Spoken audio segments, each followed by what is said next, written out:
All right. Good morning, ladies and gentlemen. It is nice to be back in this room once again as the City Council President. Thank you so much for being here. As you may recall, previous Council Presidents held updates about City Council business, and I plan on doing so periodically. Like my predecessors, I appreciate your help in allowing me to spread the word to the citizens of this city about what is going on here at City Hall, and certainly helping us to improve citizen participation in their local government. This morning, I'm going to highlight a few key items from this week and forecast what is ahead. On Monday, I was pleased to present an update to the Council's Economic Development and Intergovernmental Relations Committee on the development of an initiative to increase the local minimum wage and require employers to provide workers with the opportunity to earn sick leave days. I think that we had a good discussion, and I certainly appreciated my colleagues' support in taking action by requesting the City Attorney's Office to work with my office to draft language for the committee's consideration on April 30th of this year.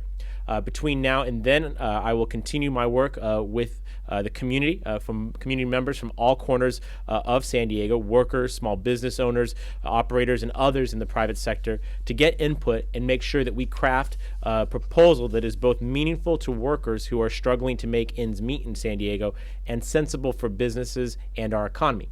Anyone with ideas, questions, or concerns are encouraged to contact my office to help further inform this process. Additionally, this week, the City Council approved our annual Community Development Block Grant allocations. CDBG funds come from the U.S. Department of Housing and Urban Development every year for the use for a variety of uses, including housing, community economic development projects that benefit low and moderate income San Diegans. Since the federal government continues to shrink the pot of money available to us locally, the way we use it becomes even more critical. I was impressed with the applications that the city received, and even more impressed with the smooth process that we enjoyed this year. That was in contrast to previous year's efforts. This is wonky stuff, but it is certainly necessary as we try and address the needs of those low and moderate income San Diegans. And I want to take a moment to just publicly thank our city staff, the volunteers who make up the Consolidated Plan Advisory Board. These are citizen volunteers who get no compensation, but help guide the council in making their decision, and the past and current applicants who have all made significant improvements to this process. A list of the funded applications are available on the city's website. We also received information from our lifeguards on their 5-year budget needs. From additional personnel to facility improvements, the total estimate for all 5 years is close to $5.3 million. In the last few years, the city has completed similar reviews of our police and our fire rescue departments, and know the information that we received this week will help guide our discussion as we tackle next year's budget, which I'll discuss in just a moment. This morning, the Infrastructure Committee had what looked to be a very full agenda, for those of you who are following, including a report on service level standards for city infrastructure and potential ways to increase transparency and participation in online capital project information, meaning to say, how do we get neighborhoods involved in selecting the projects to improve their communities? This afternoon, the Environment Committee will get an update on water conservation efforts, which are critical to our water reliability. When the governor declared a statewide drought emergency earlier this year, San Diego's previous and ongoing conservation efforts positioned us better than many of our counterparts in other parts of the state. Still, complacency is not an option. Monitoring our use and ramping up conservation efforts will help sustain us in future years so that mandatory cutbacks can be avoided. The Environment Committee is also scheduled to discuss the 2015 centennial of the Panama, California Exposition in Balboa Park this afternoon. When the Balboa Park Celebration Inc. closed up shop recently, it certainly created quite a stir and caused us to refocus our energy. I continue to work closely with my friends in Balboa Park and with Mayor Kevin Faulkner on a path forward that makes sense for the city, for the park, and most of all for current and future San Diegans. I believe that we'll have some more information on that in the coming days. Next week, the City Council will be on recess, and City Hall will be closed on Monday in commemoration of Cesar Chavez Day. I will not be taking time off, however, and instead will be joining Mayor Faulkner and representatives from the San Diego Chamber of Commerce and other local business folks to Mexico City. We're traveling out on Sunday to try and further activate and improve our binational region, and I look forward to sharing details of that trip when we return. The week we're back, we plan on appointing someone to fill the vacancy in the Council District 2 office on April 7th. And on April 8th, I expect that the council will consider the PACE program, which would strengthen financing option for property owners interested in making energy efficiency improvements to their home, including solar panels. And we'll hear some information about potential improvements that can be made to some of our departments as part of our ongoing efforts to try and reduce costs. Finally, the Budget and Government Efficiency Committee, recently renamed, as the Budget and Government Efficiency Committee chair, I want to remind everyone that the fiscal year 2015 budget will be heard by the City Council on April 15th. So that's a look at the last few days and a look at the next 2 weeks. With that, I'm happy to take any questions that folks may have. Todd, what do you consider a minimum livable wage? What do you want to see have happen? Well, I have been discussing that with a lot of members of the community. What we have is a situation where the state is going to increase the minimum wage to $10 in 2016. I think we all agree that that is not enough to really live sustainably in San Diego. A minimum wage job, full-time minimum wage job in San Diego today earns about $16,000 a year. What we know is it takes roughly $30,000 a year to live self-sufficiently in San Diego. That means without government assistance, welfare, and other kinds of subsidies. There's a national effort to try and raise the minimum wage to $15 an hour. You've heard of that Fight for 15. It's largely been focused on service workers, particularly fast food workers.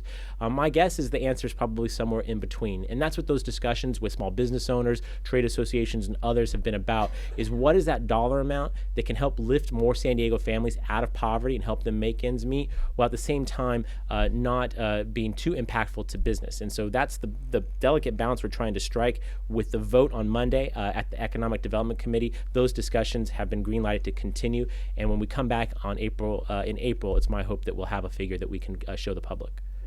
Can I just keep following on that? Yeah. I thought it was interesting that you said you're going to be with the chamber because they're one of the folks who are most vocal against what you're trying to do. Well, I mean on the trip to Mexico? Well, if I don't come back, you'll know why. I send out you'll come get me, right, Steve? No, I mean, I think that we have to meet with those folks who may have concerns or even be opposed to this. I want to hear why they might be opposed. What's interesting is that in almost every conversation I've had with anyone on this issue, absolutely everyone acknowledges that there's a need to address this and to increase the minimum wage. They know that families are not making ends meet and that they're not able to afford basic shelter and food. So it's good that we have that kind of basis of agreement. In fact, I'll point out that our mayor has indicated that he's willing to raise the minimum wage to $10.10 because he's supporting the president's position on this issue. So we have an agreement that there's a need to do something. The devil is always in the details, and it seems to me that the details are the hourly rate and how is it phased in, and to what extent are there any exemptions. And that's the discussion. Those are the areas we're trying to engage. I will admit some folks don't want to give details. I think they see it as a negotiation standpoint. What I need is those details so that we can make an educated decision that is reasonable. I think any of you know me, know that I do my very best to balance the needs of everyone that's involved. And I mentioned meeting with the business community because I know where worker groups and other folks stand. They've been very explicit. They want $15 an hour. Some want more than that. Some are okay with less. I know specifically what they want. What we need to understand is what does that mean for small business and trade associations. We're hearing that the working number is $13 an hour. Is that true, and is that reasonable? There are some who support $13, some who support $12.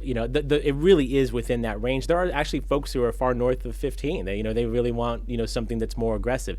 Is north of that possible? I don't think so. I think that's beyond what the voters may support. And remember, what we're trying to do is put something that the voters can vote on come November. So it has to be able to enjoy popular support.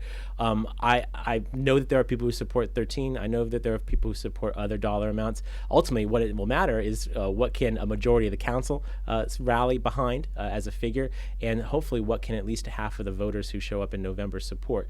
And I think that dollar amount, again, is somewhere between what the state has already done and the upper limit of about 15. You've spoken of getting buy-off or at least neutrality from the business community in exchange for relaxation of some city regulatory policies. That's part of the details, the devil of the details. Right. Have you identified what specific areas and what those details would be in terms of city policy? No, I'm still waiting for answers from the business sector on what more we can do. In these discussions where we're specifically addressing the need for earned sick leave and minimum wage increase, those other issues have come up and saying that, we know that the wage and working conditions are a concern, but really the bigger impediment to my business is fill in the blank. And my answer is, please give me what those are and we'll tackle them. As I remind those individuals, every time the city council has been given an opportunity to address one of those concerns, we've done it, and we've done it in the favor of helping expand businesses. So for example, the sidewalk cafe ordinance that was championed by Councilmember Lori Zaff was passed into law. Fee deferral, map waivers and map extensions. These are the kinds of things that the council has adopted at the request of industry because it was needed to help spur business. And we're game to do more. I just need to know what those are. And it doesn't have to be in exchange for this. It's just simply an outgrowth of those discussions to say, yeah, I can live with that, but here's what I really need. And, we're open to that. Can I change gears? This centennial, I had the misfortune of doing a story on this, and I've been getting bombarded with people who are really angry and really frustrated about the waste of nearly $3 million. What's your take on what happened here, and how do we set this ship afloat again? Well, let me start where you ended, which is that there will be a celebration. I've had a number of folks like you who've contacted my office, and I don't want anyone to be mistaken. The mayor and I are working very closely to pull together a celebration that is worthy of our park and that will be achievable by 2015. And that was what was different between the previous effort and this current effort. What happened is that I think a confluence of events, of really a perfect storm, if you will, in terms of the dysfunction of the Filner's administration, 3 different successive CEOs, the lack of a concept that was that generated corporate sponsorships or other philanthropic efforts, all conspired to what happened, almost a month ago now, where it was just obvious that nothing was going to happen. And while I think, like your viewers, I share some frustration about how are these funds used, what are these salary amounts, those kinds of questions. What I do appreciate is they stepped aside, because by doing so, we can actually have something in 2015. And again, we will. It's my expectation the mayor and I will be making an announcement any day now. What about paying this, Braun, is that his name? Yes. Paying this guy $13,000 a month to disband what's already fallen apart. Right. Well, that was a decision of the board of directors of the Centennial Celebration. There is some context that's necessary, perhaps 2 things that are important. Number 1 is that the previous CEO resigned and Mr. Braun stepped into those shoes for a lesser amount, and his previous position was not filled. So in terms of the overall personnel costs are less, and that's true. The other thing that's important is that it's not simply a matter of closing the door. You and others are asking very important questions about accounting, auditing, and other things like that, and he absolutely needs to wind down that organization in an appropriate way that specifically limits the city's any potential liability to vendors or other creditors that may be out there. So there is work that needs to be done. I'll leave it to others to judge whether or not that dollar amount is appropriate. It does seem high to me. Of course, you know what I make. So I get that concern, but this is not as simple as just handing a couple of boxes over the city. It's complex. It needs to be done right, and if it's not, it could accrue to the liability of the city. Okay. Any chance that I went right out of my head. Never mind. Move on. Anything else about the Centennial that you can tell us? Any specifics that you guys are working on? Yeah. Well, I love the question. So a couple of things in terms of what this looks like. And again, this is really the mayor and I's efforts collaboratively, and we've taken on bigger challenges together and been successful. So I think we're going to be good where this is concerned. But you can't lose sight of the fact that our park institutions have been doing incredible work over a long period of time with the help of the Centennial group to pull together some blockbuster presentations for 2015. Those efforts continue. The park already has a number of important events that San Diegans love and go to every single day. I guarantee if you go out there right now, there are thousands of San Diegans enjoying their park. So taking the events that the cultural institutions already have planned, along with the events that are already occurring, plus whatever we can augment through philanthropy, I think will give us something that's pretty spectacular there that we're going to like. And I think coupled with other capital improvements in the park, I think what I've heard a lot from folks in recent days is not only what did they spend that money on, but importantly, the park's already pretty magnificent. So what was their money to be? What did you need to purchase? I think to the extent that people want to make contributions to the park, if we can funnel those contributions to lasting legacy gifts. For example, we know that the Balboa Park Conservancy, which is a separate nonprofit organization, wants to rehabilitate the Botanical Garden building. That would be a tremendous gift to the people of San Diego. I think that's doable by 2015. We know that just last week, the Park and Recreation Board approved enhancements to Old Globe Way. way, which would improve access and parking in the park. That's also achievable in 2015. And we're working with other local companies to talk about other environmentally sustainable methods. How do we reduce water usage, reduce electricity usage in the park? There are a number of efforts that are going on that will have programmatic value and long-lasting legacy gifts to the park. And those things coupled together will probably be something very much like what you'll see the mayor and I propose in a few days. Are those companies willing to step forward at this point, knowing that this other money has gone out the door and there's been this embarrassment about this whole celebration? I think that those folks all have, like every San Diegan, love the park and they want to make a contribution. I think, again, by the Centennial Committee stepping aside and the city coming in instead, that confidence is there, and that's what we've been working on the last number of weeks to assure that it will be there. And again, doable by 2015. I mean, that's really the trick. These folks could have continued on and either achieved nothing or achieved something after 2015. What we want to give is the people of this city something that they can actually see, touch, taste, feel in 2015 and for years after that. Will you be making the District 2 vacancy nomination, and if so, who are you looking for in that position? I will not be making a nomination. The process is the individuals have come forward to nominate themselves, if you will. They went through a paper application, collecting of signatures, and now a police background check. That list was verified and completed by the city clerk, I think, late last week. We have a number of, is it 17? 19 folks who've completed that initial hurdle. Those are the folks that will come before the city council on April 7th, and then whoever is able to get 5 council members to support them or more, could be unanimous. Yes, so the way that the meeting will work is that they'll individually come in. They will all be given an opportunity for about 3 minutes to present their case. I got a pretty thick binder of all of their applications late last week, so I've been reading those in my abundant spare time. So council members will have that information in advance. The individual applicants will be able to give their testimony, and then the council members will be able to ask them questions. And then at the end of that process, we'll take a series of rounds of votes, similar to what you've seen us do in the times past for appointments to boards and commissions, and then whomever gets a majority vote will be seated as the next council member, and they will be seated through December. And just a reminder, they are not permitted to run for the vacant seat in June or November. Okay. Would they be be sworn in that day Monday, or? It's our intention to have them sworn in immediately. We need a fully staffed council, and we have work to do, so they'll join us immediately. And they will be a council member, not an interim council member. Can't come council? No. When the potholes in their neighborhood, they're going to have to answer that call. That makes them a full council member. So interesting story in the UT today about Frank DeClerc and his business. Yeah. And how the city is now doing business with his business. Yeah. Are you concerned about how that looks? What I read in the paper was the first I knew of it. We'll maybe ask some questions about it, but I wasn't aware of it until I read it in the paper. It shows you when you're not the mayor anymore, you don't get all the information any longer. Do you think does it raise a red flag just on the face of it for you? Well, I read through the article which says that this is all legal. There may present other kinds of questions, but if it passes the legal and ethical standards, people can make up their own individual judgments. But again, what I read is what's there, but it warrants probably some additional questions. Your budget priority?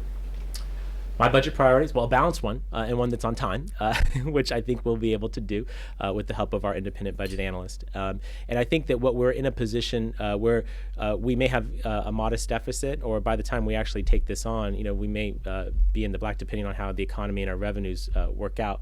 I think that where we have to make our focus is always on infrastructure. I hear from constituents all across the city, whether as the council president or during my brief stint as mayor, they're not happy with their roads, they're not happy with the state of their public facilities. I've put forward sort of 2 things that I think that are key. Number one is to increase the number of branch library hours. I think for anyone that looks closely at this issue, library hours are a bargain. And I can get you the number, but it really doesn't cost a great deal to expand the number of hours that every branch library is open. And I think particularly for our new central library, where we have this magnificent new facility for the public's enjoyment, I think it's inappropriate that it's not open on Sundays, and we can and should do better than that. So that's one thing specifically I'd like to see accomplished by this budget. Even if we do have a modest deficit, because they're so inexpensive to add those hours, we should really look at that. I think the other thing that I've been outspoken on is reordering the way that we spend our homeless funding. We spend millions of dollars, and it's my judgment that we don't get our full return on those dollars that we spend. I think that by asking for more outcomes-based programming that really says, what is this dollar going to do to get someone off the street, that we'll get better results as. And I propose that in the State of the City address. I think we have the support of enough council members to actually implement that, and it's my hope that we can do that.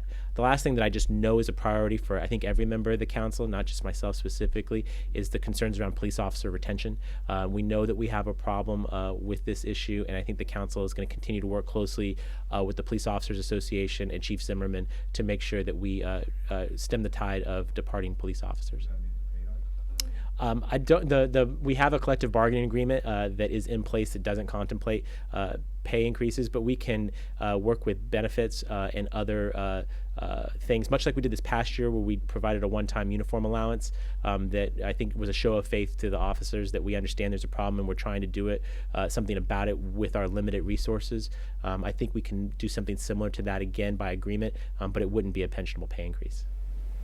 Can you share some details on the trip to Mexico City next week, when you're going, coming back, and Yeah. who you're going to meet with, that sort of thing? So I leave late Sunday, and I return early Friday.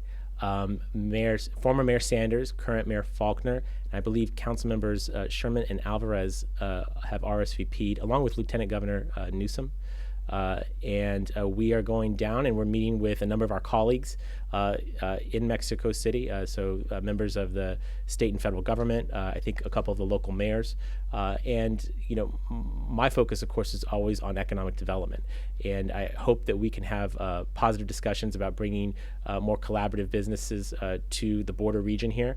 One thing that I think that we can do better on is our east-west railroad that straddles both sides of the U.S.-Mexico border. That's an underutilized asset that I think if we can bring into good repair will accrue to the benefit of both the U.S. and Mexican sides of the border. And so projects like that, along with expanding our border infrastructure so that we reduce border wait times, those are the kinds of things that we want to focus on so that if we're able to deliver upon those things, it improves both economies. So that's where we'll spend most of our time. And again, when I come back, I'm happy to give you a full report on the individuals we met with and hopefully some of the outcomes that result. Who's paying for it? My office budget is paying for my trip to Mexico. Same for everybody else who's going. I have no idea how they're, I assume, yeah. Anyone else? Can I bore everybody with one more Centennial Park question? Oh, Centennial? Yeah. Yes. Yes. Is there any effort to launch an investigation to investigate where that money went? Well, I think we know where the money went. I mean, they have turned over their financial documents to the city. I think they have always had audits of their own. I imagine they will have one as they close up the books. This is a part of what Mr. Braun is engaged to do. And I think importantly, it's likely that the city itself will, through our independent auditor, may do some additional looks. I believe that's why Councilmember Alvarez has scheduled this item before his committee this afternoon. I'd point out that committee has had regular updates from the Centennial Committee over its lifetime, and so his committee has the historical knowledge of where this thing has gone, and I suspect there'll be some tough questions. So I think that we're going to continue to look closely at this, and that's a part of why, again, closing up the books over there has to be done exactly, very precisely. Again, because we want a full accounting where those dollars went, but we also want to make sure that every legal obligation is satisfied and that no liability accrues to the city, and so that's what we're going to be working on. Okay? Are those documents going to be released to the public? They've begun being released to the public. So as soon as the documents come to the city, it becomes a public document, number one. Number two, I believe they have begun releasing those. I think they gave them to the UT, and I think they've released them to some other news outlets. And then additionally, the public hearing this afternoon, an audit by our city auditor is also a public document. These are all transparent and open to the public. Okay? Thank you guys very much for your time. I appreciate you being here. We'll see you soon.